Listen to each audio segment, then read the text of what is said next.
بسم الله الرحمن الرحيم الحمد لله رب العالمين له النعمة وله الفضل وله الثناء الحسن وصلوات الله البر الرحيم والملائكة المقربين على سيدنا محمد أشرف المرسلين وحبيب رب العالمين وعلى جميع النبيين اللهم علمنا ما جهلنا وذكرنا ما نسينا وانفعنا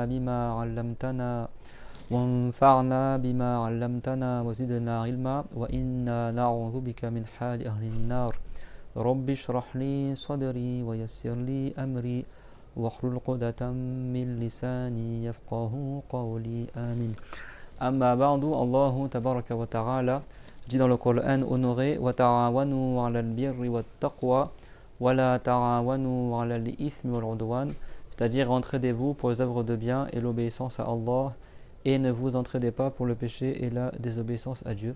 Donc on fait une bonne intention dans le fait de s'entraider pour le bien par recherche l'agrément de Allah, car le prophète Muhammad sallallahu alayhi wa sallam a dit innamal a'malu binniyat wa innama likulli imri'in ma nawa, c'est-à-dire certes les bonnes œuvres ne valent que par les intentions, et certes chaque personne a pour elle ce pourquoi elle a fait l'intention. Donc comme à l'heure du cours là d'aujourd'hui, on est vers la fin du mois de Rabi' al-Awwal, Inch'Allah. Aujourd'hui, on va faire, comme il y a un repas après, Inch'Allah, on fera un petit rappel pour la naissance du prophète, alayhi salatu wassalam, dans ce mois béni de Rabi' al-Awwal, le mois où le prophète, alayhi salam, il est né. D'accord, le prophète, alayhi salatu wassalam, il est né un lundi, et il a reçu la révélation un lundi, et il a fait l'hégire un lundi, il est arrivé à Médine un lundi, il est décédé aussi un lundi. Il est décédé le lundi 12 de Rabi' al-Awwal, et selon la vie qui est connue, il est aussi né le 12 de Rabi' al-Awwal, et selon la vie que Sahih, il est né l'année de l'éléphant. Il y a l'année où il y a l'histoire connue qui s'est passée, qui a rapporté dans soit el-Fil quand ils ont voulu détruire la Kaaba avec un éléphant. Le prophète alayhi salatu wassalam, il est né cette année-là. Et l'objectif du cours aujourd'hui, comme tous ceux qui célèbrent le Mawlid durant ce mois béni, quel que soit le pays musulman, c'est de remercier Allah Azza wa Jal pour nous avoir envoyé le prophète Muhammad alayhi salatu wassalam. Certes, les compagnons aimaient plus le prophète alayhi salatu wassalam que nous, beaucoup d'entre eux, et ils étaient à son époque, ils l'ont glorifié, ils ont combattu à ses côtés. Et c'était cela il y a 1400 ans. Et nous, comme on est loin du prophète, on n'est pas à son époque, on ne l'a pas connu, on a encore plus besoin de se faire le rappel, de décrire le prophète alayhi salatu wassalam, le fait de se rappeler de ses qualités, de ses bons comportements, et des honneurs et des mérites que Allah lui a accordés, afin qu'on prenne encore plus l'exemple sur lui et que notre cœur s'attache encore plus au prophète Muhammad alayhi salatu wassalam. C'est pour ça que Allah Azza wa Jal dans le Coran a dit wa amma bi ni'mati rabbika fahaddith, c'est-à-dire et quant au bienfait que ton Seigneur t'a accordé, alors raconte-le aux gens. Ici cette ayah, elle vise pas tout le monde, elle s'adresse au prophète Muhammad. C'est pas toi, tu as des bienfaits, tu dis aux gens. Ça c'est une porte pour être prétentieux. Et le prophète alayhi salam, lui, il disait les bienfaits que Dieu lui a accordés pour que les compagnons et les musulmans après eux glorifient encore plus le prophète alayhi salatu wassalam. Et parmi ceux-là, il y a ce qu'il a rapporté à Tirmidhi, que le prophète alayhi salatu wassalam a dit Ana sayyidu waladi Adam yawm al-qiyamah wala fakhar. Je suis le maître des fils de Adam au jour dernier, et je ne dis pas cela pour me vanter. Donc Allah Azza wa Jal nous a fait grâce de la venue du prophète Muhammad alayhi salatu wassalam. Et le prophète alayhi salam, il a dit Innama ana rahmatum muhdat, je ne suis qu'une miséricorde qui vous a été offerte. Ana rahmatum muhda. Donc le prophète alayhi salam, comme Allah l'a défini dans le Coran, wa ma arsalnaka illa rahmatan lil alamin, et nous t'avons envoyé que afin que tu sois une miséricorde pour les alamin, c'est-à-dire pour les humains et les djinns. Donc le prophète Muhammad alayhi salam, c'est une miséricorde que Allah nous a apportée. Et donc il convient, et c'est un devoir qu'on remercie Allah pour ce grand bienfait, parce que sans le prophète Muhammad alayhi salam, on n'aurait pas connu l'islam.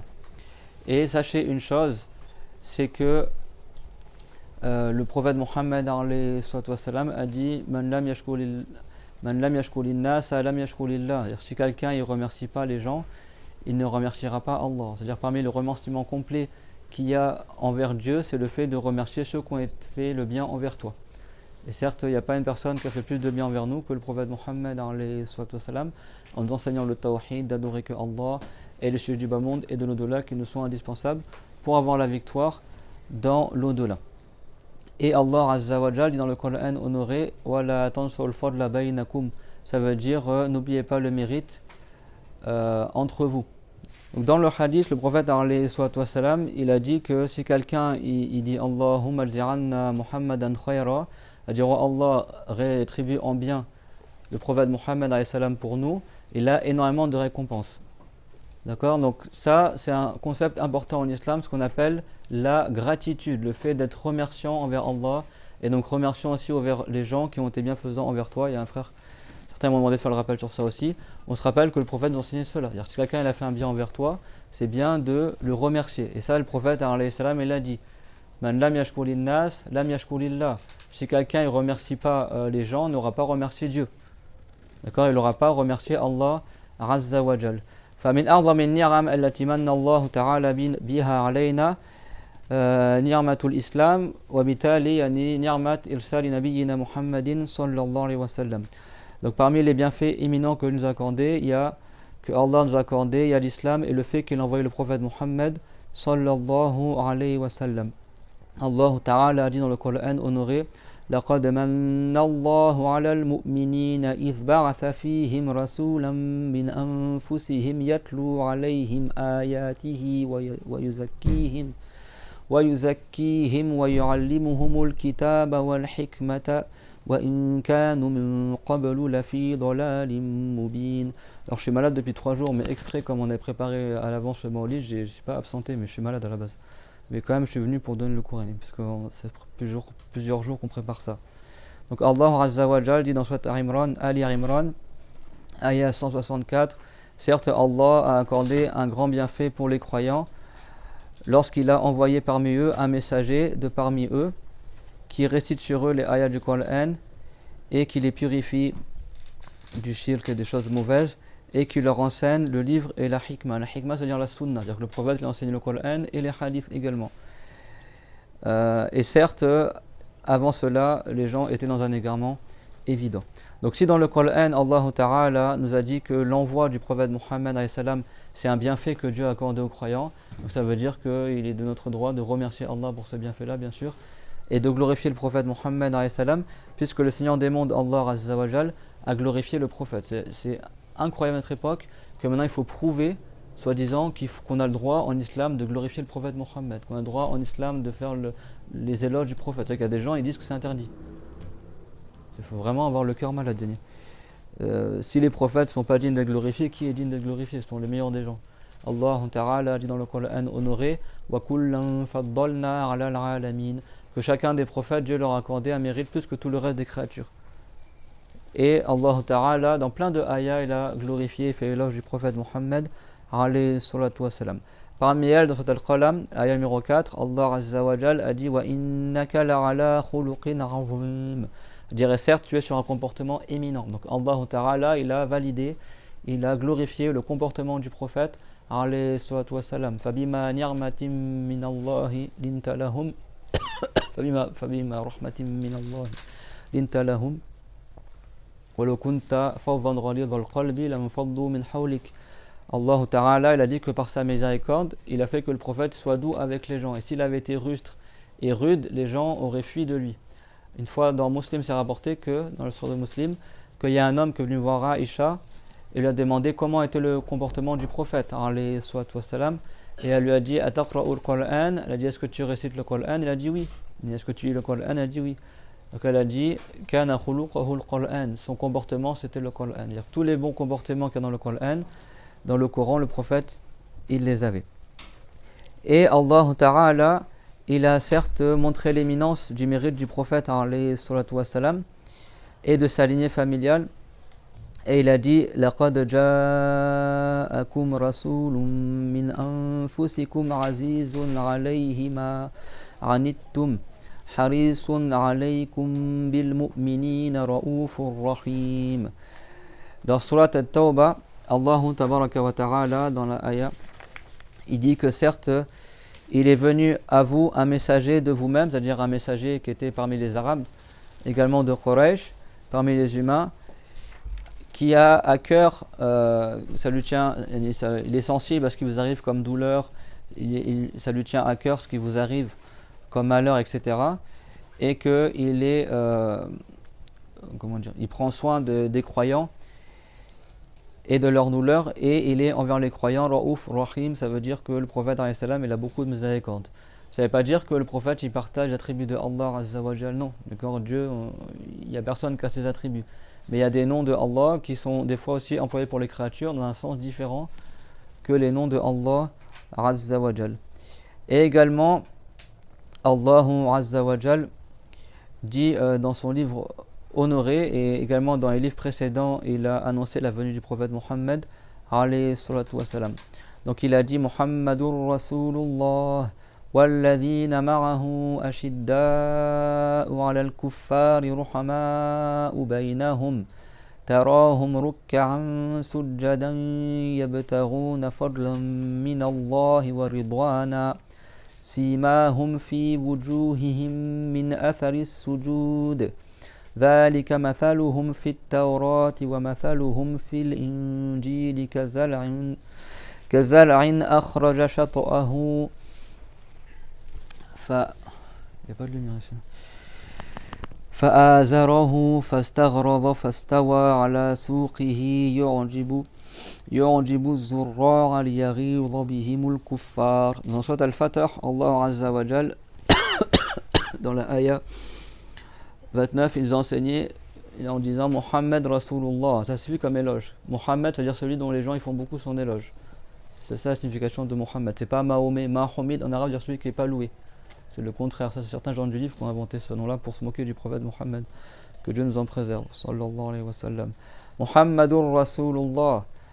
Il suffit comme éloge qui est le messager de Allah.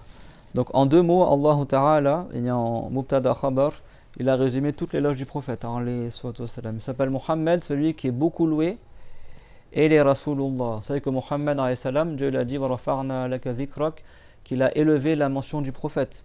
Il n'y a pas une personne qui entre en islam sans qu'elle cite le nom du prophète Muhammad alayhi salam. Il n'y a pas une personne qui fait la prière parmi les 5 prières sans qu'il cite dedans le nom du prophète Muhammad alayhi salatu wassalam. Il n'y a pas une personne qui fait l'appel à la prière sans qu'il cite le nom du prophète alayhi salatu wassalam. Il n'y a pas une personne qui fait l'iqama sans qu'il cite le nom du prophète Muhammad sallallahu alayhi wa sallam. Et à chaque instant sur terre, il y a une prière qui rentre parce que le temps des prières il tourne sur terre. Donc il y a tout le temps des gens sur terre qui mentionnent le nom du prophète alayhi salatu wassalam. C'est peut-être la créature dans le monde qui est le plus mentionnée par les gens. Et même en Europe, même en France, d'autres pays, etc., le nom le plus donné dans beaucoup de pays c'est Muhammad sallallahu alayhi wa sallam. Wa rafa'na laka dhikrak. Dieu l'a dit qu'il a élevé la mention du prophète Muhammad alayhi salatu wassalam. Muhammad min at-tahmid, man yuhammad kathiran. Man yuhmadu kathiran, celui dont les gens ils font beaucoup son éloge. C'est son grand-père quand il a eu 7 ans, il a eu 7 jours pardon, quand il est né le prophète alayhi salam. Son grand-père Abdul Muttalib, il a choisi ce prénom-là en espérant que le prophète il soit conforme à ce nom-là. Et on l'appelle aussi Ahmed. Et il était connu parmi les prophètes antérieurs comme on s'appelait Ahmed. Ahmed. Isa alayhi salam, il a dit qu'il annonce la bonne nouvelle d'un messager qui viendra après lui qui s'appellera Ahmed. Personne avant Mohammed alayhi salam ne s'est appelé Ahmed. C'était la première créature dans toute l'humanité qui a été nommée Ahmed. Quant à Mohammed, plusieurs Arabes, certains ont dit 7 Arabes, certains ont dit 70 Arabes, avaient déjà eu ce nom-là parce que les Arabes ils savaient que le prophète de la fin des temps allait s'appeler Mohammed. Et donc par espoir que parmi leurs enfants il y aura ce prophète-là, plusieurs Arabes ils ont nommé leur garçon Mohammed. Il y a plein de trucs à dire, hein, mashallah. On aurait pu faire 2 mois sur le prophète alayhi salam, mais bon, comme on est occupé à enseigner le minimum, j'ai juste réservé un cours pour cela. Inch'Allah, je vous donnerai ce que Dieu a prédestiné, Allah ce qu'on va donner. Et donc, également, le prophète est décrit dans le Coran, et également ceux qui l'ont suivi. Donc, il y a une éloge pour le prophète Muhammad alayhi salam dans le Coran, et également pour sa communauté.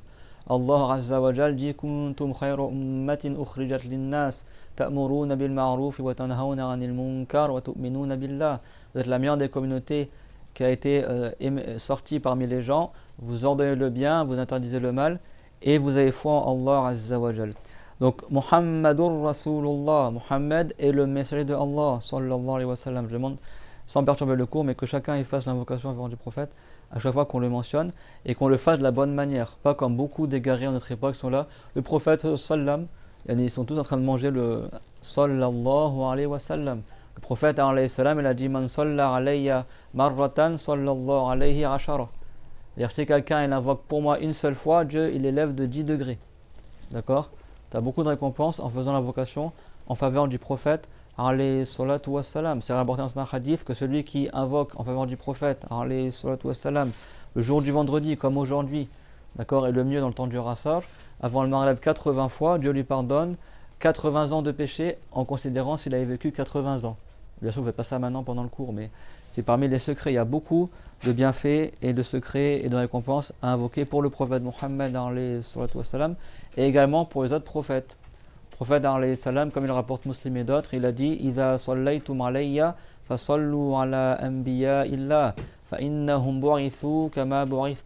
Ça veut dire si vous invoquez pour moi, alors invoquez aussi pour les autres prophètes. Certes, ils ont été envoyés, tout comme j'ai été envoyé, avec la mission de prophète. Et Allah Ta'ala dans le Coran, il a fait l'éloge des gens qui ont suivi le prophète en disant Subhana وَالَّذِينَ مَعَهُ أَشِدَّاءُ عَلَى الْكُفَّارِ رُحَمَاءُ بَيْنَهُمْ. Et ceux qui l'ont suivi sont durs envers les infidèles et miséricordieux envers eux. Ça abordait que les compagnons, quand ils se voyaient, se serraient dans les bras, c'était affectueux. Il y avait beaucoup d'entraide. L'entraide qui existait à l'époque des compagnons, elle existe quasiment plus du tout aujourd'hui. C'est pour ça que ça fait partie de l'islam de remercier les gens. On est dans une époque où de moins en moins les gens ils remercient ceux qui font le bien. Ni ils remercient leurs chers, ni leurs imams, ni leurs enseignants, ni leurs parents, ni leurs amis. Et ça, c'est quelque chose qui n'est pas bien. Man lam yashkurin nasa lam yashkurillah. Celui qui ne remercie pas les gens n'aura pas remercié Dieu. Toi, si tu veux remercier Allah pour les cours que tu prends, ben remercie ton enseignant. Tu veux remercier Allah pour ce que tes parents ont fait pour toi, ben remercie tes parents aussi. Tu veux remercier tes amis pour Allah pour ce que tes amis ont fait pour toi, ben remercie aussi tes amis. Et ça se perd de plus en plus. De plus en plus, les gens ils font du bien et ils rencontrent l'ingratitude. C'est-à-dire, plus tu fais du bien, on a l'impression plus les gens ils sont mauvais avec toi. Et ça, c'est grave, d'accord? Allah Ta'ala, il a dit Wala tansawul fadla bainakum. N'oubliez pas le mérite qu'il y a parmi vous. Donc, également, c'est pour ça que nous, on n'oublie pas le prophète Mohammed alayhi salatu wassalam. On invoque comment on remercie le prophète? Alors, tu peux dire merci, mais tu peux invoquer pour le prophète. Et donc, tu dis Allahumma j'anna Muhammadan khayra. Oh Allah, rétribue en bien Mohammed pour nous. Et ça, il y a beaucoup de récompenses. Vraiment, c'est rapporté qu'il y a énormément de récompenses. Je le dis à chaque fois, à la fin de chaque cours, je peux vous remarquer, très peu de gens ils le font. D'accord? Tu dis, on dit ensemble, Allahumma ijzi anna Muhammadan khayra. Moi, je rajoute wasa'iran nabiyyin. Et tout le reste des prophètes aussi, d'accord? Parce que tous les prophètes aussi, ils ont participé à enseigner l'islam. Mais notre prophète, c'est le prophète Mohammed alayhi salatu wassalam. Souvent, les doigts que je fais à la fin des cours, c'est en référence à des choses qui sont rapportées, même si je ne le dis pas.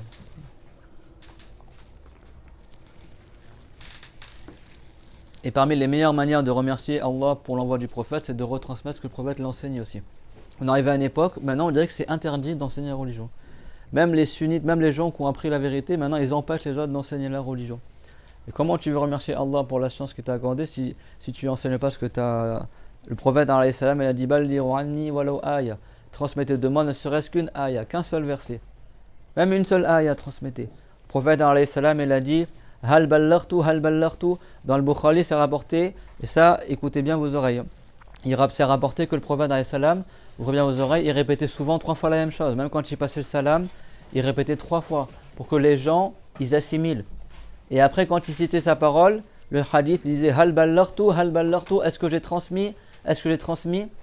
Et des fois, il disait Oh Allah, est-ce que j'ai transmis? Et il prenait Dieu à témoin. Et après, les compagnons disaient Oui, tu as transmis. Il disait Fayuballir shahidu minkumul ghaib. Et là, c'est un hadith sahih qui est rapporté par le Bukhari. Alors que celui qui était présent, il transmet à l'absent. Et ça, la plupart des gens ne retransmettent pas la science. Au jour dernier, on sera jugé. Les savants ils disent Zakatul ilm infaquhu. La zakat de la science, c'est de la redonner.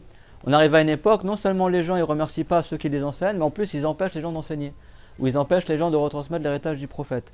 Donc c'est pour ça que le remerciement en islam c'est très important. Soyez remerciants envers vos amis, soyez remerciants envers vos parents, soyez remerciants envers n'importe qui fait le bien envers vous, qu'il soit musulman ou non musulman. Parce que même si c'est Allah qui crée le bien, Allah Ta'ala a créé les causes et également tu as des récompenses à remercier ceux qui ont fait le bien envers toi. C'est pas juste tu dis Alhamdulillah et tu oublies les gens qui ont fait le bien envers toi. celui qui t'a accueilli chez lui, celui qui t'a nourri, celui qui t'a aidé. D'accord? Et ça se perd de plus en plus, que ce soit chez les musulmans et les non-musulmans aussi. Même les non-musulmans, ils remarquent cela. Donc, le prophète alayhi salam nous enseignait le bon comportement. Il a dit Innama bu'ithtu li'utammima makarim al-akhlaq. C'est-à-dire que j'étais envoyé afin de compléter les bons comportements. D'accord? Donc, le prophète alayhi salam nous enseignait le bon comportement. Ma min shay'in athqalu fil mizan yawm al-qiyamah min husnil khuluq. Il n'y a pas une chose qui pèse plus, c'est parmi les choses qui pèsent le plus dans la balance le jour dernier, le bon comportement. C'est-à-dire patienter envers ceux qui te nuisent, répondre en bien à celui qui te fait du mal et être indulgent envers les gens, patienter dans les nuisances et ne pas nuire autrui. C'est 3 choses le bon comportement. Ne pas nuire à autrui, répondre en bien à celui qui te fait du mal et patienter dans la nuisance. Donc Allah Azza wa Jal, il a dit que ceux qui étaient avec le prophète, ils étaient durs envers les injustes, mais miséricordieux envers eux. Entre les musulmans, entre les compagnons, تراهم ركعا سجدا يبتغون فضلا من الله ورضوانا. Tu les vois inclinés, prosternés, ils recherchent le mérite de la part de Allah et l'agrément de Dieu, c'est-à-dire la récompense éternelle au jour dernier. Simahum fi wujuhihim min atharis sujud. Ils ont la trace, la marque de leurs actes d'adoration dans leur visage à cause du fait qu'ils font beaucoup la prosternation. Ça ne veut pas dire qu'ils ont la marque noire sur le front. Il y en a carrément, ils se grattent le front pour avoir une marque sur le front. C'est pas ça qui est visé. C'est-à-dire qu'ils ont le visage lumineux, tellement ils font des prières de nuit, ils adorent Allah Azza wa Jal. Ça se voit sur leur visage. Et ça, c'est une description qui est non seulement dans le Coran, mais également dans le vrai évangile et dans la vraie Torah qui n'existe plus aujourd'hui, qui ont été falsifiés. Tout comme Allah Azza wa Jal a dit dans le Coran, Dhalika mathaluhum fit Tawrah. Voici leur exemple qui était cité dans la Torah, la vraie Torah. وَمَثَلُهُمْ فِي الْإِنْجِيلِ. Et leur exemple également dans l'évangile. كَزَرْعٍ أَخْرَجَ شَطْأَهُ فَآزَرَهُ.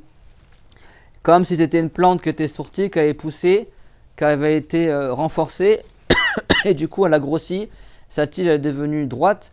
فَاسْتَوَى عَلَى سُوقِهِ. Ça prouve que stawa, ça ne veut pas dire que s'établir et s'asseoir. C'est-à-dire que la plante elle a été bien droite sur sa tige. Et elle met en colère les non-croyants. Ça veut dire que l'image des compagnons du prophète, ils sont droits dans la religion, ils sont fermes, ils sont inébranlables. Et ça énerve les mécréants, les gens qui veulent la perdition dans l'au-delà. Et donc Allah Ta'ala a comparé à une plante qui est bien droite sur sa tige, qui a été renforcée. Et tout comme cette plante a été renforcée, également les compagnons, ils ont renforcé le prophète, alayhi salam, ils l'ont soutenu, ils ont fait son éloge. Et également parmi les choses que Allah Ta'ala il a évoqué dans le Coran, c'est que le prophète Muhammad sallallahu alayhi wa sallam, et j'espère que chacun parmi nous, il se rend présent à l'esprit le mérite du prophète. À chaque fois on cite des choses sur lui pour que notre amour et notre glorification pour lui elle augmente. Que le prophète alayhi wa sallam, il est devant tous les autres prophètes, c'est l'imam des prophètes, c'est lui qui a fait imam lors de l'Isra al-Mi'raj. Pour lui tous les prophètes ont été rassemblés à Beth el-Maqdis à Jérusalem. Et dans le Coran, Dieu a montré le mérite du prophète Muhammad, qu'il a un degré d'avance sur tous les autres prophètes. C'est qui les 5 meilleurs prophètes, les enfants? Vous vous en rappelez?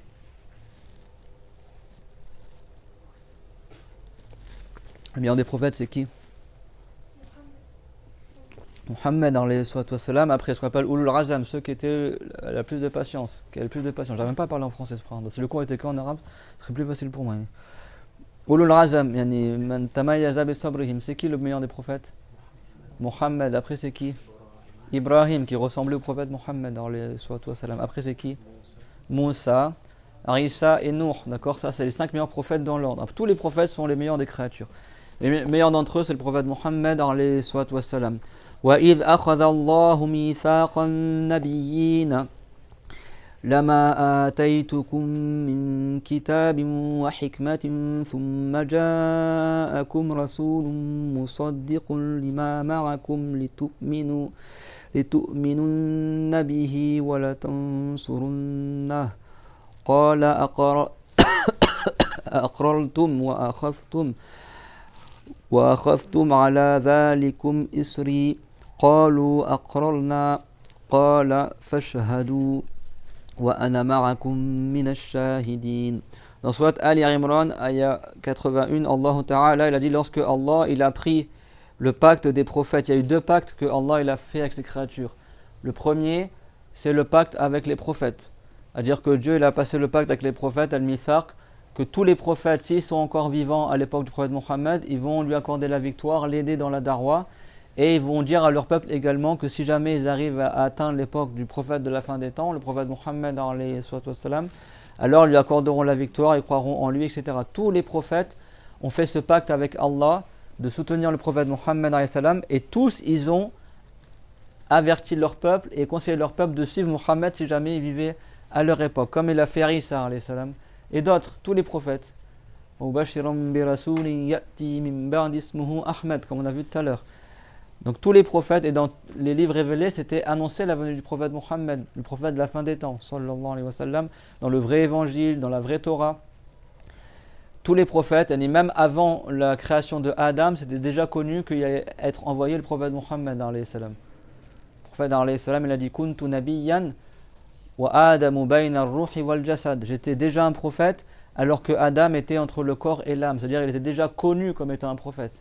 Le prophète, c'est le dernier des prophètes, il n'était pas créé à l'époque de Adam ni avant Adam. Mais les anges, déjà, ils savaient qu'il allait y avoir un prophète de la fin des temps qui s'appelle Mohammed alayhi salam, au point que lors de la création de Adam alayhi salam, à l'époque où Adam était encore au paradis, c'est déjà marqué sur chaque pilier du trône La ilaha illallah, Muhammad Rasulullah. Il n'y a qu'un seul Dieu, c'est Allah, et Mohammed est le prophète de Allah. Donc c'est ça que ça veut dire le hadith. Et nous, quand on célèbre la naissance du prophète, ou quand tu parles du prophète Mohammed alayhi salam, on n'exagère pas dans son éloge, on ne dit pas des mensonges, on ne dit pas que le prophète, il a été créé à partir de lumière. Parce que le prophète alayhi salam, c'est un être humain comme tout être humain. Sauf que c'est le meilleur des humains. D'accord ? Et le deuxième pacte, c'est quoi ? C'est le jour où Allah Ta'ala, le jour de Al-Estu, où il a fait surgir du dos de Adam toutes les âmes des humains. Et toutes les âmes ont témoigné qu'il n'y a qu'un seul Dieu, c'est Allah, comme on a vu dans certains cours. Donc ça, c'est deux pactes. Donc si Dieu il a fait le pacte avec tous les prophètes qui donnent la victoire à Mohammed ça montre à quel point le prophète Mohammed est méritant et il a un haut degré son jugement de Allah Azza wa Jal. Également, Allah Ta'ala, il a dit dans Surat Al-Hujurat Innal ladhina yunadunaka min wara'il hujurati aktharuhum la ya'qilun ولو أنهم صبروا حتى تخرج إليهم لكان خيرا لهم والله غفور رحيم. Dans Surat Al-Hujurat, ça veut dire les chambres, les maisons où les épouses du prophète elles habitaient. Hujurat, ça veut dire les pièces qui sont au rez-de-chaussée. Hujurat al-Aisha et d'autres. Le prophète, il est la sieste dans une de ces maisons et il y a des bédouins qui sont arrivés et de dehors, ils ont appelé le prophète pour qu'il sorte et ils l'ont réveillé. Et ils ont parlé d'une manière qui était rustre, d'accord, qui n'était pas digne d'être adressé au prophète Mohammed. Eux, c'est parce que c'est leur habitude, ils ne sont pas des gens qui sont dans la subtilité parce que des bédouins du désert. Donc le prophète, il peut chanter sur eux. Mais Dieu les a réprimandés dans le Coran. D'accord ? Et d'ailleurs, ceux qui viendront à la Umrah avec moi, Inch'Allah, au mois de décembre, j'ai préparé un cours sur ça, Inch'Allah, si j'ai l'occasion. Chaque Umrah, j'essaie de faire des cours différents. On expliquera parce qu'il y a une des ayats sur Al-Hujurat qui est écrite au-dessus de la tombe du prophète, au-dessus d'Al-Muwajaha, qui dit justement que ne nocez pas la voix, le ton en présence du prophète. Et ça, c'est relatif à cette histoire-là. Et donc, dans ce contexte-là, Allah Azza wa Jal, il a dit certes, ceux qui t'appellent de derrière les hujurat, les chambres, la plupart d'entre eux, ils ne raisonnent pas. Et s'ils avaient fait preuve de patience, jusqu'à que tu sortes vers eux, ça aurait été meilleur pour eux. Et Allah Ta'ala, il est très miséricordieux. Mais comment après ça, il y a des gens qui disent c'est haram de faire l'éloge du prophète ? Qu'est-ce qu'il a dit Allah Azza wa Jal ? Il a dit que ceux qui te parlent mal comme ça, qui haussent le ton pour t'appeler dehors, la plupart d'entre eux, ils ne raisonnent pas. C'est des gens qui sont faibles d'esprit. C'est-à-dire que ça ne sied pas à ton mérite que les gens te parlent comme ça. D'accord ? Et d'ailleurs, vous savez que dans la suite après, Dieu il a dit de ne pas hausser la voix en présence du prophète. Après, les compagnons, ils n'osaient même plus poser de questions. Ils attendaient que les bédouins ils arrivent pour poser des questions au prophète et ils parlaient à voix basse. Abu Bakr, les autres, ils parlaient au prophète à voix basse. D'accord ? Parce que le prophète avait interdit, il avait réprimandé ceux qui parlaient comme ça, qui appelaient de dehors à voix haute. Oh, prophète, sors vers nous. Ils disaient comme ça, Yannick. Bon, eux, ils n'ont pas fait ça pour nuire au prophète, mais comme ils n'étaient pas très bien, voilà, les gens, pour ceux qui connaissent la poésie arabe, etc., les bédouins, c'était des gens qui étaient très très rustres. Et eux, ils posaient des questions au prophète, ils voyageaient pour aller voir le prophète. Et souvent, les compagnons, ils profitaient des bédouins parce que les bédouins osaient poser des questions que les compagnons, ils osaient moins poser. Et comme ils venaient de loin, le prophète il patientait sur eux et il faisait preuve de bon comportement. Parmi les caractéristiques du prophète Mohammed, c'est que plus les gens le nuisaient, plus il augmentait en bienfaisance. Ça c'est dans les hadiths. Au point qu'il y avait un juif qui s'appelait Zayd ibn Sariya, qui avait entendu cela dans les livres anciens, il avait lu cela, et il a voulu tester, est-ce que c'est vraiment le prophète de la fin des temps? Qu'est-ce qu'il a fait exprès? Et il a fait une transaction avec le prophète, et normalement le prophète il devait donner le dû à une certaine date déterminée, et lui il est venu avant la date sur laquelle il s'était mis d'accord, le juif, exprès pour tester le prophète. Et il lui a commencé à l'insulter, à dire vous, votre clan, vous honorez pas vos dettes, vous êtes des gens qui ne tenaient pas parole, tout ça. Point que Romain, il a failli, il a voulu carrément trancher le coup de cette personne-là, quoi. Il a demandé le au prophète de lui donner un coup d'épée, tellement c'était indigne de parler comme ça. Et le prophète, lui, qu'est-ce qu'il a? Bien sûr, il a été envoyé pour guider les gens vers le bien. Donc il a dit à Romain de le laisser tranquille et il a dit aux compagnons ramenez le ce qu'il demande. Et là le juif il a vu que plus on nuit, plus il fait preuve de bienfaisance et du coup il est rentré en islam. En réalité lui il a juste fait ça pour tester ce que vraiment c'est lui le prophète de la fin des temps conforme à ce qui est marqué dans la Torah, dans l'évangile, etc. Et quand il a vu que c'était le cas, il est rentré en islam. D'accord? Les mouchékines ont beaucoup nuit aux compagnons, ils ont beaucoup nuit au prophète Mohammed alayhi salatu wassalam. Et malgré ça, quand les compagnons, comme ça rapporte dans le sort de Muslim, dans Muslim c'est rapporté qu'il y en a, ils sont pleins au prophète, invoquent contre les mouchékines, ils n'arrêtent pas de nous nuire.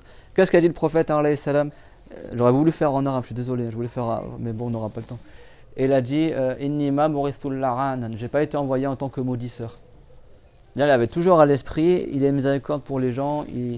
Quand il est parti une dizaine de jours à la montagne de Taïf pour appeler les gens à l'islam, et que personne n'a voulu croire en lui, ils ont demandé au jeune homme qui était imbécile de jeter des pierres sur le prophète, ils sont mis chacun 2 rangées de part et d'autre du chemin et ils ont comme ça mitraillé le prophète des 2 côtés avec des cailloux au point qu'ils ont fait saigner ses pieds. Et il n'y avait personne pour l'aider, le prophète alayhi wassalam. L'histoire elle est un peu longue, mais à la fin, le prophète alayhi salam, il est arrivé à un endroit qu'on appelle Qarn al-Tharalib, c'est une colline, il y a beaucoup de renards, donc on l'appelle Qarn al-Tharalib. Et là il y a Jibril alayhi salam qui est venu avec l'ange des montagnes. Et vous savez que la Mecque elle est entre 2 montagnes, tu as Abu Qubays et l'autre montagne c'est Qayqaran. Et il a dit si tu veux j'écrase les mouchékines entre les 2 montagnes. Et le prophète l'a dit non, il a dit moi j'espère que dans leur descendance il y aura des gens qui diront il n'y a qu'un seul Dieu c'est Allah. Et la miséricorde qu'il avait alors qu'il a subi des nuisances au tout début. Et vous savez que pourquoi il a dit ça le prophète alayhi salam, il a raconté ça à Aïcha. Vous savez que la bataille de Uhud, il y a eu beaucoup de morts parmi les musulmans, mais il n'a pas perdu la bataille le prophète, ni les compagnons, sauf ceux qui ont désobéi au prophète. Il y a eu beaucoup de martyrs, son oncle Hamza a été tué, et certains compagnons, ils ont vu 2 hommes très beaux à côté du prophète en train de le défendre. Et c'est Jibril et Mikaïl. Il n'y a pas que la bataille de Badr, les anges sont descendus pour aider le prophète dans la bataille. Et également Jibril et Mikaïl en personne, les 2 meilleurs anges que Dieu l'a créés, le chef des anges Jibril et l'autre meilleur ange qui est Mikaïl, les 2 en personne sont descendus avec des rimamas et les 2 très beaux, ils défendaient le prophète. D'accord? Tu as une femme aussi qui est connue sous le nom de Amara, elle est allée dans la bataille, elle s'est mise devant le prophète pour le défendre, elle a été blessée. D'accord? Les compagnons, ils ont donné leur vie pour le prophète Mohammed alayhi salam, parce que dans le Coran, Dieu l'a dit An-nabiyyu awla bil mu'minina min anfusihim. Le prophète est prioritaire envers les croyants que eux-mêmes. C'est-à-dire que c'est un devoir que les gens défendent le prophète, même s'ils doivent y laisser leur vie.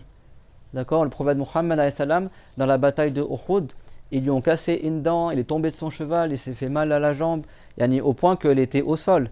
Au point qu'il y a des gens, ils ont commencé à dire Mohammed est mort. Certains ils ont cru que le prophète s'est fait tuer dans la bataille. Et après, il y a un des compagnons qui l'a vu en sang et tout. Il a dit quand j'ai vu le prophète en sang, le sang couler sur son visage, il a dit je me suis rappelé la parole du prophète quand le prophète nous parlait d'un autre prophète qui disait Allahumma ighfir li qawmi fa innahum la ya'lamun, comme c'est rapporté en Muslim. C'est le prophète Nuh alayhi salam. Nuh, il lui donnait des coups dans la tête, les mouchriquines, et au point qu'il était sur le point de mourir, Dieu le guérissait par toute puissance. Il se relevait et disait oh Allah, Nuh, il disait oh Allah, pardonne à mon peuple, et fais-les rentrer en islam. Certes, ils sont ignorants. C'est pas le prophète Mohammed qui a dit ça, c'est Nuh. Mais le compagnon a dit quand j'ai vu le prophète en sang sur le sol, ça m'a rappelé cette histoire-là. Et après, le prophète s'est relevé et il a continué à combattre. Après, le compagnon a dit le prophète est encore vivant, etc. Et ils ont repris la bataille. C'est très très dur, il y a eu beaucoup de morts. Comme Dieu l'a dit, Wama asabakum yawm altaqal jam'an fa bi'idhnillah. Quand on est dans le cours précédent, c'est Dieu qui crée le bien et le mal.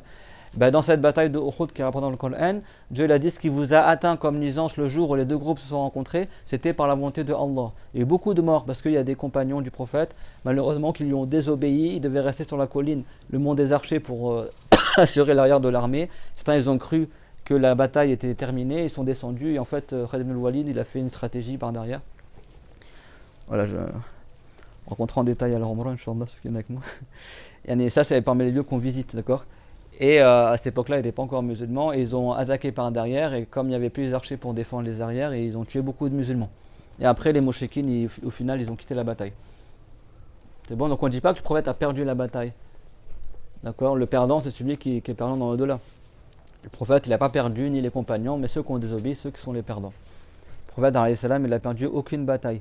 Sallallahu alayhi wa sallam. Donc Aïcha, elle a dit, est-ce que tu as connu un jour plus difficile que ce jour de Uhud? Un jour, tu as subi plus de malheur que ça. Et le prophète, qu'est-ce qu'il a dit? Il a dit, mais moi, ton peuple, il m'a fait beaucoup de nuisances. Le peuple de Quraysh, le peuple de Aïcha. Il a subi pire que Uhud au tout début de l'appel à l'islam. Et il a raconté cette histoire-là, quand il est monté avec un compagnon, Zayd, Ibn Thabit, je ne sais plus quel compagnon, mais un des compagnons. Et c'était juste à deux, et là il était tout seul, et personne, et les gens lui ont jeté des pierres, etc., au point que ses pieds ont saigné, etc. Donc, au tout début de l'appel à l'islam, le prophète était presque tout seul, d'accord, il était tout seul au début, et au début il y avait très peu de compagnons qui l'ont soutenu. Alayhi salatu wassalam, et malgré ça, il a porté sur son dos la darwa de l'appel à l'islam. Dieu l'a dit, Alladhi anqadha dhahrak, d'accord. Selon certaines explications du Coran, certains ont dit que c'est la darwa qui a alourdi le dos du prophète, d'accord. Al-wizr en arabe, wizrak, des fois ça veut dire le péché, et des fois, on l'appelle wizr parce qu'à la base c'est ce que tu portes, ce que tu t'en charges de ça, et comme tu te charges d'un péché, tu le portes. Mais certains ont dit que ce n'était pas le péché qui est visé, c'est la darwa, et c'est chargé de la darwa, c'était lourd à porter parce que c'est tout seul. Comme le prophète Nuh, alayhi salam. Nuh était tout seul à son époque, appelé les gens à l'islam. D'autres prophètes, comme le prophète Ibrahim, à son époque, il y avait le prophète Ishaq, il y avait le prophète Ismaïl, il y avait le prophète Lut. D'accord, ils s'entraidaient. Le prophète Ibrahim, il envoyait des gens pour aider le prophète Lut. Et il rendait visite au prophète Ismaïl à la Mecque. D'accord. À leur époque, il y avait déjà des musulmans. À l'époque du prophète Isa, tu avais le prophète Yahya, il y avait le prophète Zakaria. Le prophète Mohammed, à son époque, il n'y avait plus aucun musulman. Les deux derniers musulmans qu'il y avait, c'était ses parents, et ils sont décédés. Son père, il était encore dans le ventre de sa mère quand son père est décédé. Et sa mère, elle est décédée quand il avait 6 ans environ. Après, c'est son grand-père qui l'a élevé, et il est décédé quand il avait environ 8 ans. Et après, c'est son oncle Abu Talib qui l'a élevé, jusqu'à qu'il est devenu un homme. Après, son oncle Abu Talib est décédé, sur la mécrance malheureusement. Donc le prophète a vraiment souffert pour transmettre cette darwa, cet appel à l'islam. C'est ça que nous, aujourd'hui, quand tu vois le travail que le prophète il a fait, et le mérite qu'il avait, comment nous, on accepte pour nous-mêmes de ne pas retransmettre cet héritage-là? Que les compagnons ils sont morts pour transmettre l'islam. Le prophète il a subi des nuisances pour retransmettre la révélation de la part de Allah. Et nous on a cette chance-là entre les mains et on ne va pas la retransmettre. Est-ce que ça c'est un remerciement de Allah Azza wa Jal? C'est pour ça que, je ne sais pas si vous avez remarqué, mais pendant tout le mois du Mawlid, en Rabi'ul Awwal, j'ai fait aucun cours sur le Mawlid. Pourquoi? Parce que c'est prioritaire d'enseigner la croyance, d'enseigner les obligatoires pour les gens qui en ont besoin, plus que de parler simplement du prophète. Mais on garde un jour comme aujourd'hui pour la baraka, d'accord, parce qu'il y a beaucoup de baraka dans le fait de mentionner le prophète Mohammed. Mais moi, j'ai fait ce choix-là. On aurait pu faire un mois entier juste sur le prophète, alayhi salam. Et le prophète, lui, il agrée encore plus qu'on enseigne ce qui est obligatoire d'enseigner. D'accord. Mais bon, c'est bien aussi de se rappeler du prophète, alayhi salam, celui dont Allah Azza wa Jal a dit Ya ayyuhalladhina amanu stajibu lillahi wa lirrasuli idha da'akum lima yuhyikum. Ça veut dire, ô vous les gens qui avez cru, répondez à l'appel de Allah et répondez à son messager lorsqu'il vous appelle et lorsqu'il vous salue. Ça veut dire que c'était un devoir sur les compagnons de répondre à l'appel du prophète. Les savants ils ont dit à partir de cette ayah que même si tu es en train de faire la prière et que le prophète t'appelait, c'était un devoir que tu dises labbaik ya Rasulallah, même si dans la prière là-bas ça annule la prière. Dans ce cas-là, ça n'annule pas la prière. Et les savants ils ont dit ce sera le même jugement quand Isa reviendra. À dire que quand le prophète t'appelle, c'est un devoir que tu répondes. Même si tu es en train de faire la prière, tu réponds au moins à l'appel. Tu continues ta prière, mais tu dis labbaik. C'était un devoir. C'est ça que Muawiyah, le prophète, il a invoqué contre lui, parce que le prophète, il a envoyé un compagnon pour appeler Muawiyah 3 fois de suite, et Muawiyah, il continue à manger. Et après, le prophète, comme il rapporte Muslim, il a dit Ma ashbar Allah batnahu, que Dieu ne rassasie pas son ventre. Il a invoqué contre lui. Il a invoqué contre lui, parce que c'était haram de ne pas répondre à l'appel du prophète. Et donc ça, c'est pas une éminence du prophète Mohammed alayhi salam, c'était un devoir. S'il t'appelle, c'est un devoir que tu réponds. Même tu es en train de faire la prière, durant ta prière, je dis labbaik, ya Rasulallah. Ça, c'est une exception, parce que normalement, quand tu réponds à quelqu'un, dans ta prière, ça annule la prière. Également, Allah Ta'ala, dans la sourate Al-Anfal, l'autre, dans la sourate An-Nur, Dieu l'a dit, La taj'alu du'a ar-rasuli baynakum ka du'a ba'dikum ba'da. Ne faites pas que vos appels dirigés au prophète, et quand vous appelez le prophète, ne faites pas que c'est comme quand vous vous appelez les uns les autres. C'est-à-dire qu'à l'époque du prophète, écoutez bien, à l'époque du prophète, c'était haram de l'appeler Mohammed. On ne dit pas « Oh Mohammed » en sa présence. C'est bon? En son absence, moi tu dis « Allahumma salli ala Mohammed », il n'y a pas de problème. Mais si tu voulais appeler le prophète durant son vivant, c'était haram à l'époque des compagnons. Alors aujourd'hui tu peux dire « Ya Mohammed », mais à l'époque des compagnons, c'était haram que les compagnons s'adressent au prophète par son prénom comme ça directement. « Oh Mohammed ». Il disait par exemple « Oh Messie de Allah, Ya Rasulallah, Ya Nabi Allah ». Et même son épouse, même sa fille, il l'appelait comme ça. C'est clair? Parce que Dieu leur avait interdit de s'adresser au prophète tout comme on s'adresse entre nous. Pour montrer le mérite du prophète, alayhi salatu wassalam. An-nabiyyu awla bil mu'minina min anfusihim wa azwajuhu ummahatuhum.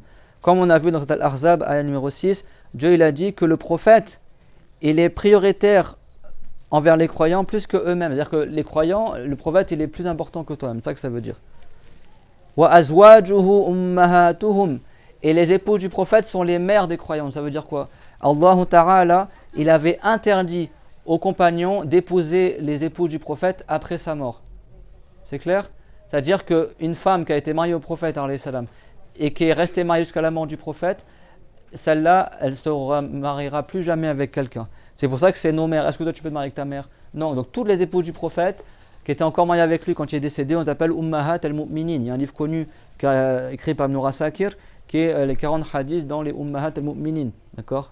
Manaqib Ummahat al-Mu'minin. Al-Barin fi Manaqib Ummahat al-Mu'minin. On l'appelle les mères des croyantes. Dieu dans le Coran, il a nommé les épouses des prophètes, alayhi sallam, les mères des croyants. Ummahatuhum.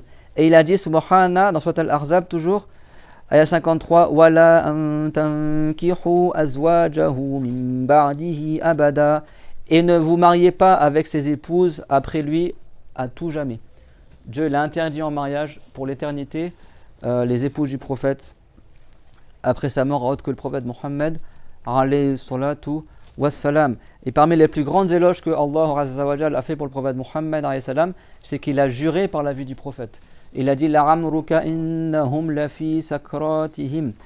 Sakratihim ya'mahun. Ça veut dire par ta vie. Certes, les égarés, ils sont dans leur égarement et ils font des va-et-vient, ils sont perdus, ils ne savent pas où aller. Et vous savez que toute chose dont Dieu il fait le serment avec, c'est que c'est un mérite son jugement de Allah Azza wa Jal. Allah Ta'ala n'a pas juré par la vie de quelqu'un, ce n'est la vie du prophète Mohammed alayhi salatu wassalam. Et ça montre le haut mérite du prophète alayhi salatu wassalam, que Dieu a fait son éloge. Il y a une chose aussi très importante qui montre à quel point Allah Azza wa Jal a accordé un mérite éminent au prophète Mohammed alayhi salam. On a vu quoi tout à l'heure? Que c'était haram pour les compagnons de quoi? D'appeler le prophète directement par son prénom. Il ne disait pas Ya Mohammed, etc. C'est clair? Vous savez que dans tout le Coran honoré, à aucun moment Allah Ta'ala il s'adresse au prophète par son prénom. À aucun moment dans le Coran Dieu dit Ya Mohammed. Et pourtant pour d'autres prophètes, Allah Ta'ala il a dit Ya Moussa, Ya Ibrahim. Falamma ataha nudiya ya Moussa. Inni ana rabbuka fakhla'na alayka innaka bilwadil muqaddasi tuwa. Dans Surat Taha, Dieu il a dit quoi? Il a dit lorsque Moussa il est arrivé vers l'arbre qui était incandescent, il a été appelé ô Moussa. C'est Allah qui a appelé Ya Moussa. Bien sûr la parole de Allah c'est pas un son ni d'être une langue, mais là c'est l'expression de sa parole. Allah il s'est adressé directement au prophète Moussa en disant Ya Moussa, ô Moussa. Inni ana rabbuk, certes je suis ton Seigneur. Inni ana rabbuk, je suis ton Seigneur. Donc c'est pas l'arbre qui a parlé à Moussa comme ils disent les Mu'tazila ou certains égarés. L'arbre il ne va pas dire je suis ton Seigneur, d'accord? Mais c'était auprès de l'arbre que Allah il a fait entendre à Moussa sa parole qui n'a pas de début, qui n'a pas de fin, qui est unique, qu'on ne peut pas imaginer. Fakhla'na alayka innaka bilwadil muqaddasi tuwa. Et Allah il a ordonné à Moussa alayhi salam, Il lui a dit, alors enlève tes sandales, certes tu es dans la vallée sacrée de Touwa. Pourquoi Dieu l'a ordonné à Moussa d'enlever ses sandales? Pour que Moussa il recherche la baraka de cet endroit-là en marchant pieds nus. C'est dans le Coran, c'est-à-dire que dans le Coran, il y a la preuve qu'on peut rechercher la baraka. Dieu il a dit, marche pieds nus dans cette vallée-là, parce qu'elle est bénie. Bilwadi al-Muqaddasi Touwa. Donc elle a dit quoi Allah? Ya Moussa. Dans plein de ayahs. C'est pas que cette ayah. Hein. Ya Moussa, c'est quoi qu'il y a dans ta main? Ya Moussa, etc. Beaucoup de ayahs. Également dans cette Safat, qu'est-ce qu'a dit Allah Azza wa Jal? Wa nadaynahu an ya Ibrahim. Qad saddaqta ru'ya. Et Allah Ta'ala, il a appelé, il a dit nous l'avons appelé, ô Ibrahim, certes tu as concrétisé le rêve que tu avais vu quand il a égorgé son fils Ismaïl. Il avait vu un rêve, inni ara fil manami anni azbahuk. On n'a pas encore vu cette histoire-là, les enfants. Ceux qui iront à leur omra avec moi, Inch'Allah, on passera en bus à côté de l'endroit où Ibrahim, il a été dit qu'il a égorgé son fils. D'accord? C'est à Mina, à côté de la Mecque, quand tu arrives en direction des tentes où il y a de Mina. Avant d'y arriver, tu as une sorte de montagne. Alors, les Saoudiens, ils ont fait soi-disant un palais ici, comme ça les gens ne peuvent pas y aller. Comme d'habitude, ils fatiguent les musulmans.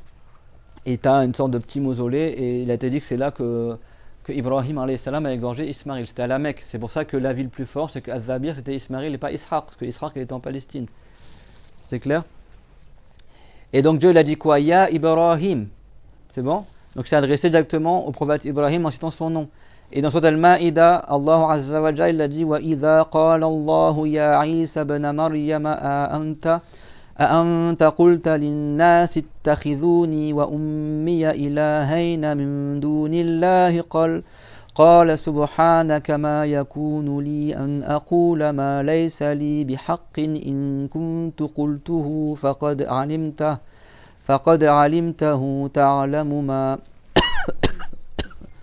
تعلم ما في نفسي ولا أعلم ما في نفسك إنك أنت علام الغيوب. Et lorsque Allah a dit « Ô Isa, fils de Maryam », donc là il s'adresse au prophète Isa, bien sûr c'est la révélation à chaque fois, c'est pas Dieu il parle pas l'arabe, ni aucune langue. Il y a Isa ibn Maryam, quand on dit le Coran, parce qu'il y en a ils me reprennent sur ça, soi-disant pour dire que je suis un égaré, quand on dit le Coran, ça on le dira en détail, Inch'Allah, quand on fera l'attribut de la parole dans les cours prochains. Le Coran c'est confirmé dans les livres de linguistique arabe, dans les dictionnaires comme Al-Misbah al-Munir d'Al-Fayoumi et d'autres, que le mot Coran en arabe il a deux sens. Soit ça veut dire, dans la langue arabe, ça veut dire la parole de Allah, et dans la religion, ça veut dire le livre révélé. Donc quand les savants ils te disent que celui qui dit que le Coran est créé, il n'est pas musulman, c'est-à-dire celui qui dit que la parole de Allah, qui est son attribut, elle est créée, il n'est pas musulman. Mais le livre révélé, tout le monde sait qu'il a été créé, le livre, on imprime les Corans, ils ont un début, ils ont une fin. C'est qui va dire qu'il n'est pas créé, le Coran, dans ce sens-là, yani. Comme Al-Bukhari, il a dit, comme Abu Hanifa, il a dit, c'est des savants du salaf, le mot Coran, il a deux sens. Donc si tu vises par cela la parole de Allah qui est son attribut, alors elle n'est pas créée.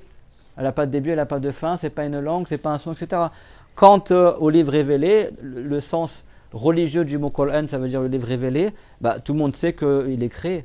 N'est-ce pas que le prophète, alayhi salam, il a dit la tusafiru bil Coran ila ardil adu, ne voyagez pas avec le Coran dans la terre de l'ennemi. Là, tu veux dire quoi? Que tu voyages avec la parole, avec l'attribut de Dieu?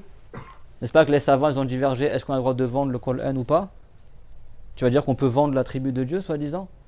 Tout le monde sait que le Coran, ça veut dire aussi... Aujourd'hui, quand on dit le Coran, les gens ils connaissent que le sens, n'est-ce pas, du livre révélé. En arabe, al-Qur'an, ça veut dire al-Qawl, la parole. Ça, c'est le sens linguistique, c'est le sens propre. Et le sens propre dans la religion, ça veut dire le livre révélé. Donc le mot Qur'an, ça dépend ce que tu vis. Si tu vis l'attribut de Allah, il n'est pas créé. Si tu vis le livre révélé, il est créé. C'est bon. Mais les savants, comme Ahmed ibn Hanbal et d'autres, ils ont dit, on n'a pas le droit de dire le Coran est créé, sans préciser de quoi tu parles, et on n'a pas le droit de dire non plus le Coran est incréé. Tu dis ni l'un ni l'autre. Parce que sans préciser de quoi tu parles, les deux, ça laisse sous-entendre une signification qui est fausse. Mais en revanche, si tu précises le sens de ta parole, le livre du Coran est créé, là ça marche. C'est bon? L'attribut de la parole de Allah, Coran, elle n'est pas créée. Là c'est bon. Mais on ne dit pas juste le Coran il est créé ou le Coran il n'est pas créé. Les deux c'est haram. Parce qu'on ne sait pas ce que tu vises. C'est clair? Mais ceux qui n'ont pas appris la religion avec une chaîne de transmission par les gens dignes de confiance, ils mélangent tout. Ils disent ah, c'est des égarés, ils disent que la parole de Dieu elle est créée, c'est des Mu'tazila, ils nient l'attribut de la parole de Allah. Non, c'est toi qui n'as pas compris. Que le mot Coran a deux sens. C'est toi-même quand tu achètes un Coran à la Mecque, tu vas dire qu'il est incréé. Soi-disant, le livre il n'est pas créé, il n'a pas de début, il n'a pas de fin, soi-disant. Ce qui est créé, il a un début. Tout le monde sait que le Coran, il commence par la Fatiha et il termine par Surat An-Nas. C'est clair, mon tout le monde? Donc Allah Ta'ala, il a dit à Isa, ô Isa, fils de Maryam, est-ce que c'est toi qui as dit aux gens, prenez-moi ainsi que ma mère comme deux dieux, hormis Allah? Mais est-ce que c'est toi qui as dit aux gens, comme ce qu'ils ont dit les chrétiens, que toi t'es Dieu et que ta mère c'est Dieu? Qala subhanak, Isa, il dit, tu n'as aucun défaut, ô Allah, moi je ne vais pas dire quelque chose d'injuste comme cela. Et si je l'avais dit, certes tu l'aurais su, car certes tu sais ce qu'il y a en moi, tu sais mon être et moi je ne sais pas ton être, d'accord? Ça prouve que Allah ne peut pas l'imaginer. Innaka anta allamul ghuyub, certes toi tu sais toutes choses. Bien sûr ça c'est Dieu, il fait apparaître la vérité. Dieu sait très bien que Isa n'a pas dit ça, mais c'est pour montrer que Isa est innocent, d'accord? Au jour dernier, il s'innocentera de ce qu'ils ont dit les chrétiens à son sujet. Donc qu'est-ce qu'a dit Allah Azza wa Jal? Ya Isa ben Maryam, ô Isa fils de Maryam. Alors que pour le prophète Mohammed, vous savez aussi Ya Yahya khudhil kitaba biquwwa, ô Yahya. À chaque fois Allah Azza wa Jal il s'adresse au prophète en les nommant, en citant leur nom, d'accord? Alors venant du Seigneur des mondes, c'est pas irrespectueux, d'accord? C'est pas contraire à ce qu'on a dit que Dieu l'avait interdit aux compagnons de nommer le prophète Mohammed par son nom. C'est clair, d'ailleurs certains hadiths que certains ont jugé faibles et d'autres ont jugé forts, comme il rapporte Al-Hakim que certains hadiths Allah Azza wa Jalla a dit à Adam, ya Adam laula Muhammad ma khalaqtuka, au Adam, si c'était pas pour Mohammed, je t'aurais pas créé. Donc le fait que Allah s'adresse aux prophètes en citant leur nom par la révélation, c'est pas indécent, d'accord? Ça c'est différent quand les compagnons, ils appellent le prophète. Dans 15 endroits du Coran, écoutez bien, dans 15 endroits du Coran, Allah Ta'ala il dit ya ayyuhan nabiy, ça veut dire ô toi le prophète. C'est comme ça que Allah s'adresse au prophète Muhammad alayhi salam. À aucun moment dans le Coran, Allah Azza wa Jal, il a dit ya Muhammad. Ça montre le degré du prophète Muhammad alayhi salam. Ya ayyuhan nabiy hasbuka Allah wa man ittaba'aka minal mu'minin. Ô toi le prophète, il te suffit Allah et ceux qui t'ont suivi parmi les croyants. D'accord? Et plein d'autres ayats également, comme on le verra dans le cours de dimanche, Inch'Allah Azza wa Jal. Je citerai un autre ayat également, Ya ayyuhan nabiyyu lima tuharrim ma ahalallahu laka ila akhilihi lima tamtani' lima ahallahu Allah Azza wa Jal. Dans 15 endroits du Coran, Allah Azza wa Jal il dit Ya ayyuhan nabi. Donc comment après ça tu vas dire que c'est pas permis de faire l'éloge du prophète Muhammad alayhi salam? Tellement le prophète Muhammad, déjà son nom en soi est une éloge. Le prénom du prophète alayhi salam c'est une éloge, c'est-à-dire celui de qui on fait beaucoup l'éloge. Le prophète Muhammad sallallahu alayhi wa sallam. Donc Muhammad, c'est-à-dire celui qui est beaucoup loué. Et Allah Azza wa Jal dit ô toi le prophète. Ça veut dire que le prophète alayhi salam, Dieu il l'appelle par le nom du prophète. D'accord? Et il l'appelle pas par son nom Ya Muhammad. C'est rapporté, malgré ça qu'on aime le prophète Muhammad et qu'on fait son éloge, c'est rapporté également de ne pas exagérer dans l'éloge du prophète, parce qu'il y en a, ils profitent de l'occasion du Maulid pour dire des choses contraires à l'islam. Que le prophète Muhammad aurait été créé à partir de lumière, ou qu'il serait une partie de Dieu, ou des choses comme ça. Et ça, le prophète, alayhi salam, il nous a interdit cela. Il a dit Iyyakum al-ghuluwa fid din, fa inna al-ghuluwa ahlaka man kana qablakum.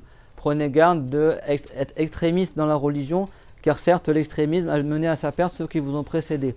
Et il a dit La tutruni kama atratin nasara Isa ibn Maryam fa innama ana abdun faqulu abdullahi wa rasuluhu.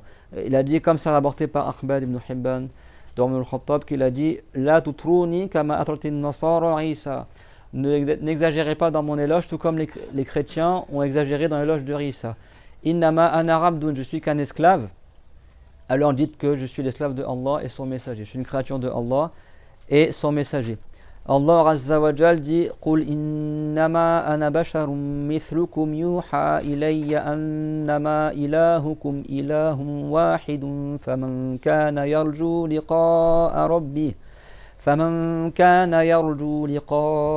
rabbih falya'mal 'amalan salihan wa la yushrik bi'ibadati rabbih ahada. C'est-à-dire, dit Mohammed, je ne suis qu'un être humain tel que vous, mais qui reçoit la révélation que votre Seigneur est un Dieu unique.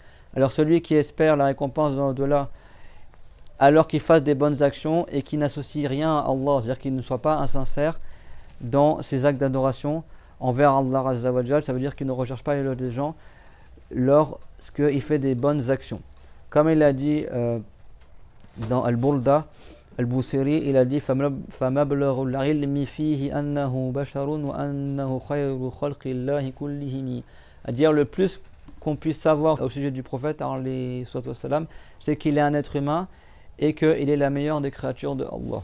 D'accord, ça qu'on dit. On ne dit pas qu'il est créé à partir de lumière comme certains y mentent. Ils inventent un faux hadith, soi-disant Awwal ma khalaqa Allah nurun nabiyika ya Jabir, soi-disant. Un faux hadith, soi-disant, qui a été jugé mensonger par Al-Rumari et d'autres savants du Maghreb et d'autres savants du passé, que soi-disant le prophète aurait été créé, la lumière du prophète aurait été créée avant toute chose. Ça c'est faux, d'accord. La première créature c'est l'eau, comme c'est marqué dans le Coran et le hadith. وَجَعَلْنَا مِنَ الْمَاءِ كُلَّ شَيْءٍ حَيٍّ. Donc il y a beaucoup de choses à dire, masha'Allah. Bon, je comptais à la base vous citer l'amour des compagnons pour le prophète, alayhi salam, et qu'est-ce qui s'est passé. Et plein de hadiths, bon il n'y a pas le temps du tout, masha'Allah. Inch'Allah, si la semaine prochaine on refait un cours sur ce sujet-là, ou dimanche, Inch'Allah, on continuera ce sujet. Donc, on se rend présent à l'esprit de notre prophète Mohammed, le fait qu'on célèbre sa naissance, tout comme lui, jeûner tous les lundis, également le jour où il est né.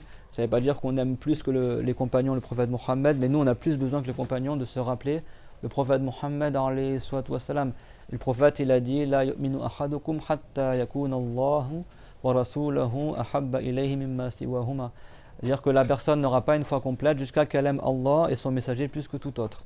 Et dans certains hadiths, le prophète il a dit, si tu veux la foi complète, les hauts degrés, ça ne veut pas dire la piété, ici ça veut dire plus que la piété, la vertu, tout ça, alors c'est celui qui aime le prophète plus que ses propres enfants, plus que ses biens, etc. C'est ça la foi complète. C'est pas un devoir, nous, le devoir c'est de glorifier le prophète Mohammed, mais si tu veux la perfection, la complétude, c'est que tu aimes le prophète plus que toi-même, plus que tes enfants, et plus que tes biens. Et le prophète alayhi salam, il a dit, oh combien je me languis, wa shaqahu li ahbabi, combien je me languis mes bien-aimés. Et il a dit dans le sens, mes bien-aimés sont des gens qui viendront après moi, ils ne m'ont jamais vu, mais ils espéraient par leurs biens et tout ce qu'ils possèdent et leurs enfants pouvoir me voir. Donc nous on dit quoi? Ya Rasulallah, nabdika bi arwahina wa auladina wa hayatina habibana ya Rasulallah sallallahu alayka wa ala jami'in nabiyyin.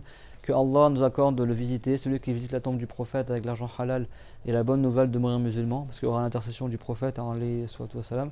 Et moi je remercie Allah que subhanallah depuis l'année dernière on fait plusieurs umrah et c'est vraiment un grand bienfait. Et tu sens la baraka, masha'Allah, quand tu es à Médine, la baraka du prophète alayhi salam.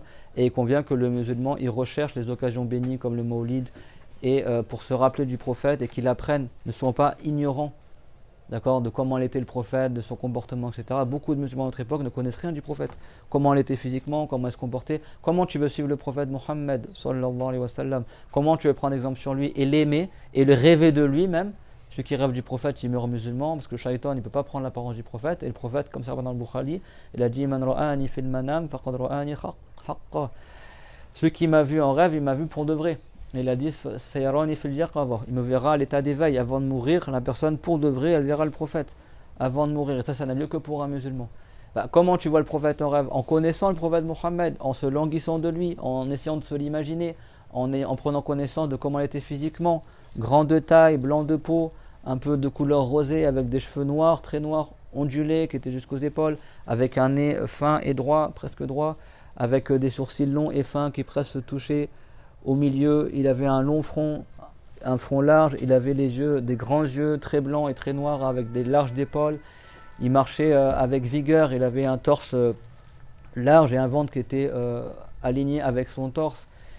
Et il sentait bon, d'accord, il avait beaucoup de qualités. Inch'Allah, que je nous accorde de continuer ce cours-là, de citer certains hadiths concernant le comportement du prophète et d'autres choses, Inch'Allah. Que Dieu nous rassemble avec lui dans les hauts degrés du paradis, Amin. Et qu'il fasse que chaque année, Inch'Allah, on se rappelle et qu'on fête sa naissance. Et on fête sa naissance pour remercier Allah Azza wa Jal de nous avoir guidés par le prophète Mohammed alayhi salam, qui sans lui, on n'aurait jamais connu l'islam. فاللهم اجعلنا محمدا خير الجزاء وسائر النبيين واغفر لنا وللذين سبقونا بالإيمان وفقنا لما تحبه وترضى اللهم احينا على السنة وامتنا عليها واحشرنا عليها واجعلنا من حراسها واجعلنا من الشاكرين لك يا الله يا كريم على ما مننت علينا من النعم يا الله يا كريم. اللهم اجعلنا من الشاكرين لبعثة نبينا محمد صلى الله عليه وسلم، واجمعنا به يوم القيامة في زمرته وفي الجنة في عليين يا الله يا كريم. وصلى الله على محمد وعلى جميع النبيين. ربنا آتنا في الدنيا حسنة وفي الآخرة حسنة وقنا عذاب النار. ربنا لا تزغ قلوبنا بعد إذ هديتنا وهب لنا من لدنك رحمة إنك أنت الوهاب. اللهم اجعلنا هداة مهتدين غير ضالين ولا مضلين. اللهم قنا شر ما تخوف وآت كل منا سؤله من الخير، واغفر لنا وللذين سبقونا بالإيمان وزدنا علما، وفقنا لما تحبه وترضى. اللهم أرنا الحق حقا وارزقنا اتباعه، وأرنا الباطل باطلا وارزقنا اجتنابه. وآخر دعوانا أن الحمد لله رب العالمين، وصلى الله وسلم على محمد أشرف المرسلين وعلى جميع النبيين وآله. لا إله إلا الله. اللهم صل على محمد وعلى آله وصحبه وسلم. رب اغفر لي وللمؤمنين والمؤمنات، وبارك الله فيكم وأحسن الله إليكم.